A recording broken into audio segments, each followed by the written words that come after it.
आप सभी का स्वागत है हमारे YouTube क्लास ग्रीन लाइट 121 में। यदि आप हमारे चैनल पर नए हैं तो हमारे चैनल को सब्सक्राइब कीजिए तथा शेयर कीजिए। चलिए क्लास की शुरुआत करते हैं।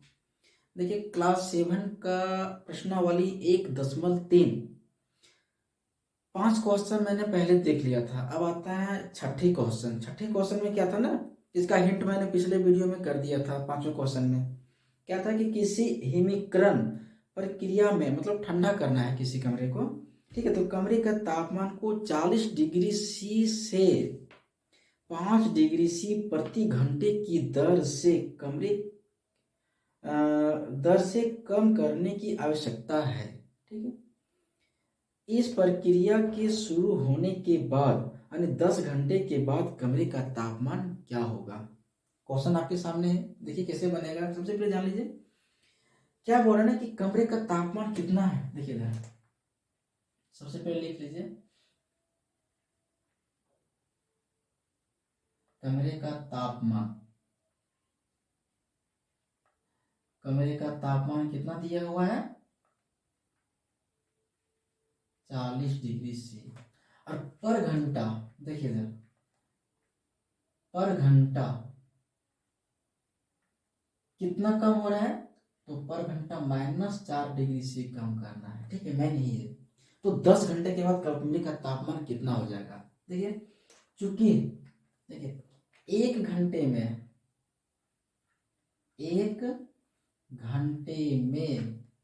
तापमान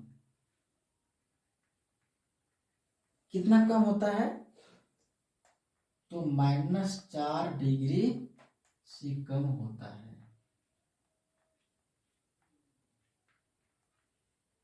ठीक है।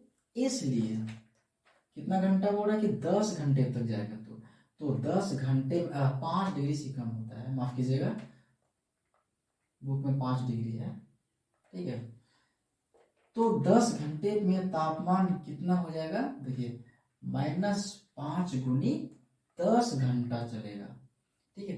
तो ये कितना हो जाएगा -50 डिग्री से कम हो जाएगा,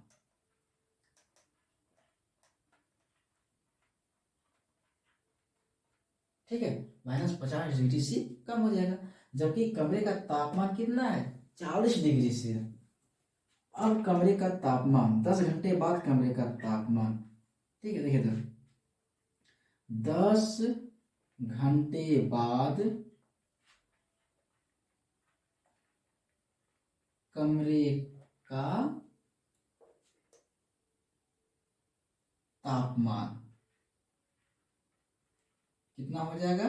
देखिए तो कितना 10 घंटे के बाद उसका तापमान कितना है, ऑलरेडी पहले से कितना है 40 डिग्री से, लेकिन कम कितना हो गया 50 डिग्री से, तो कितना हो जाएगा -10 डिग्री से। ये हो जाएगा मेरा आंसर। यानी जब तापमान कम हो जाएगा तो कमरे का तापमान मेरा कितना रह जाएगा -10 डिग्री से हो जाएगा। चलिए ये था हमारा क्वेश्चन नंबर 6। अब आता है क्वेश्चन नंबर 6। क्वेश्चन नंबर 6 में क्या होता है ना, किसी परीक्षा में कुल 15 प्रश्न है, प्रत्येक सही उत्तर के लिए 4 अंक और प्रत्येक गलत उत्तर के लिए -2 यानी 2 अंक काट लिया जाता है, ठीक है। तो जो विद्यार्थी जो अंक लाएंगे वो कितना लाएंगे, सबसे पहले ए में क्या है ना कि सरस्वती सभी प्रश्नों को हल कर लेती है, ठीक है। इसको मैं मिटाता हूं।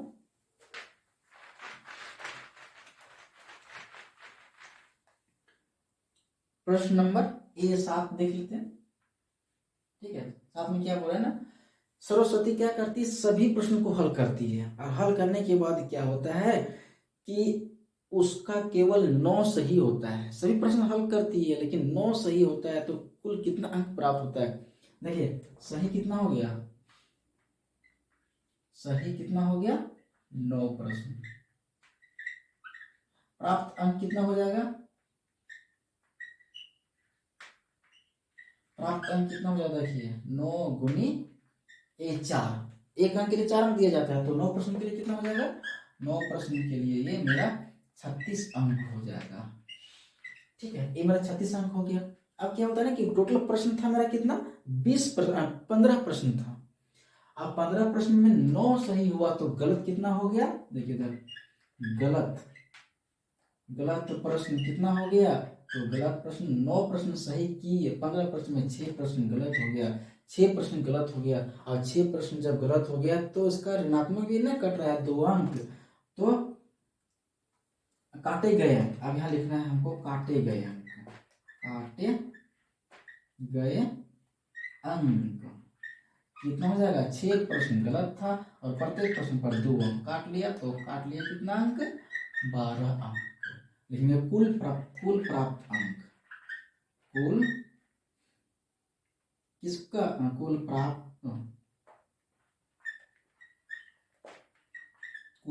कितना हो जाएगा? देखिए 36 अंक मिला था, 12 अंक कट गया, तो मेरा कितना गया? 36 में 12 24 अंक, तो ये हो जाएगा मेरा 24 अंक। किसको मिल रहा है? ये सरस्वती को मिल रहा है ना, यहाँ लिख देते हैं सरस्वती को, सरस्वती को कुल प्राप्त अंक। चलिए अब आते हैं हम लोग बी नंबर पर। ये था मेरा ए नंबर, 7वां का ए। 7वां के बी क्या बोलता है कि सविता के केवल 5 उत्तर सही और शेष गलत हो जाते हैं। मतलब ए भी सही 15 प्रश्न पूरा बनाई थी, लेकिन इसमें मेरा उसका सही कितना प्रश्न हुआ? सिर्फ 5 प्रश्न सही हुआ। चलिए सविता का देखिए नाम लिख देते हैं यहाँ पे, सविता।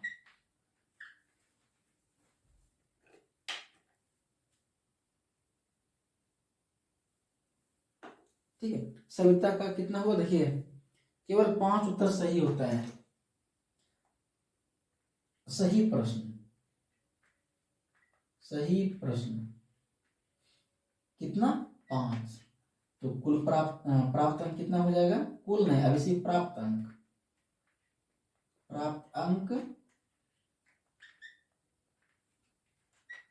5 गुनी 4 बराबर 20, यानी ये सही पर प्राप्त अंक हुआ 20।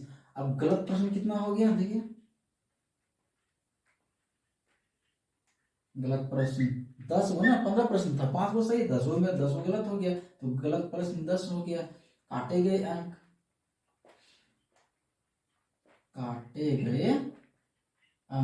कितना हो जाएगा? 10 गुनी 2 बराबर 20 अंक काट लिया।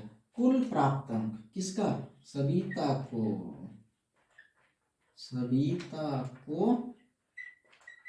कुल प्राप्त अंक